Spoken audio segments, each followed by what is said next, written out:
জনাব তারেক রহমান সাহেবের ID card 24 ঘন্টা হয়ে গেছে। আলহামদুলিল্লাহ, এটা খারাপ দিক না।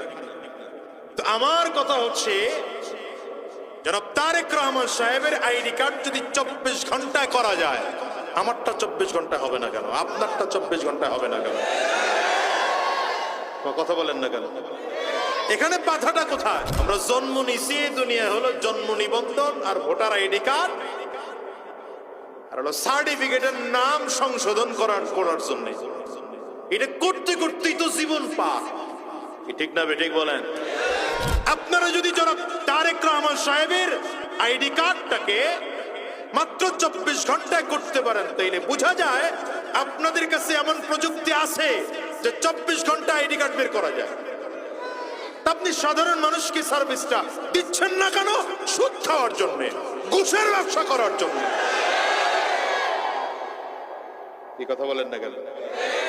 এই জন্য আমি বলবো, আগামীতে কারা ক্ষমতায় যাবেন জানি না, যারাই যাবেন, আল্লাহ যাদেরকে ক্ষমতায় নিবে, সরকারি চাকরিজীবীগুলোর মধ্যে যেগুলো সুদখোর আছে, যেগুলো ঘুষখোর আছে, প্রত্যেকটাকে শাস্তির আওতায় নিয়ে আসেন।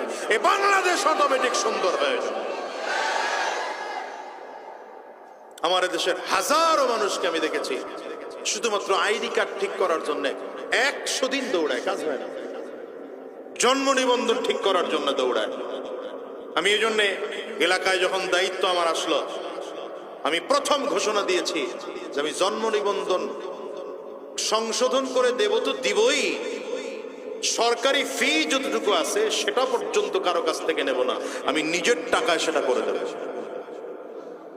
আলহামদুলিল্লাহ, আমার এলাকা এখন ভেজাল মুক্ত, আল্লাহ শুকর। জনপ্রতিনিধি হইল যে আমার আয়সা আমার যেটা কাজ করতো এটা আমার প্রস্তাব দিছে, হুজুর 100 টাকা করে স্বাক্ষর দিলে 100 করে। বুঝেন নাই কথা? আগের জনরা যেমনি দিছে, পরের জন্য এমনি প্রস্তাব দিব। বললাম কোনো 100 নাই, তুমি টাকা নিবা কম। আর আমি এটা ফ্রি করার ঘোষণা করে দিছি, নতুন আইডি জন্ম নিবন্ধন করবে তো ফ্রি, স্বাক্ষর দেব তাও ফ্রি। আমার তো জনগণের টাকা খাওয়ায়া ভোট নেওয়া লাগে নাই, তো আমি জনগণের সেবা দিতে গিয়ে টাকা খাবো কেন?